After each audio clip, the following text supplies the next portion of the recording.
dear, beans is about 20 to 25% protein and over 70% of carbohydrates. So it will be a criminal offense, Mrs. Nduka, I know your name, for you to include beans as protein. My dear, beans is more carbohydrates than it is protein. My dear, there are better sources of protein. Give them egg. They will not become thieves in life. I know there is a whole lot of confusion out there on the internet that beans is not a good source of protein. Before we proceed, I want us to get our terminologies right. You see, the so-called beans we eat in Nigeria is actually cowpea, and the scientific name is Bigna unguiculata. Yes, it's a big name, it's a fancy name, but forget about that name. Our point we want to prove today is that beans equals protein.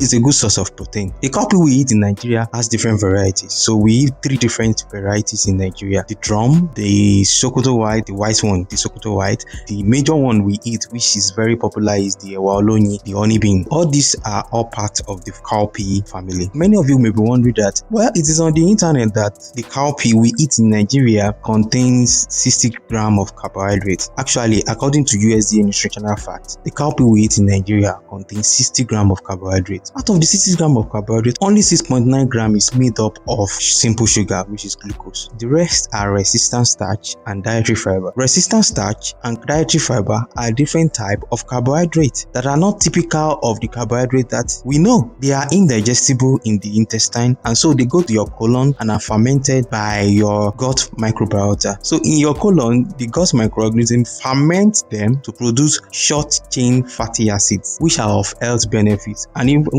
beneficial to people suffering from insulin-resistant diabetes. And both dietary fiber and resistant starch, they are also beneficial in reducing or maintaining your blood sugar level. That's why I said they are recommended for people suffering from diabetes. So talking about the protein, 100 grams of cowpea contain 23 grams of protein. That is a lot, and that is enough for 100 grams. Now, to make this interesting, let's compare it to another source of protein, egg.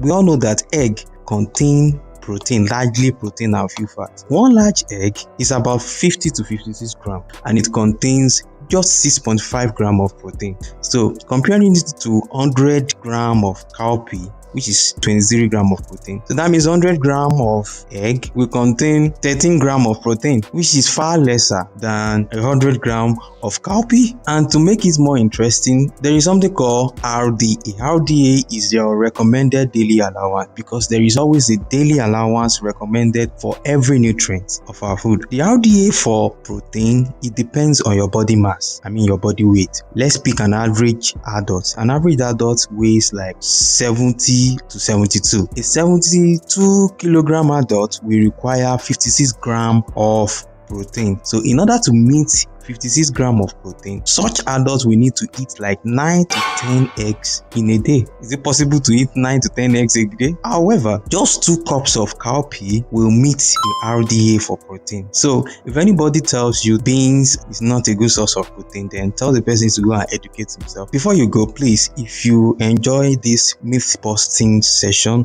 then you will love the rest of the channel. In this channel, we try to explain some chemical reactions in food processing in relatable terms, and also we dive deep into the truth behind some controversial food ingredients.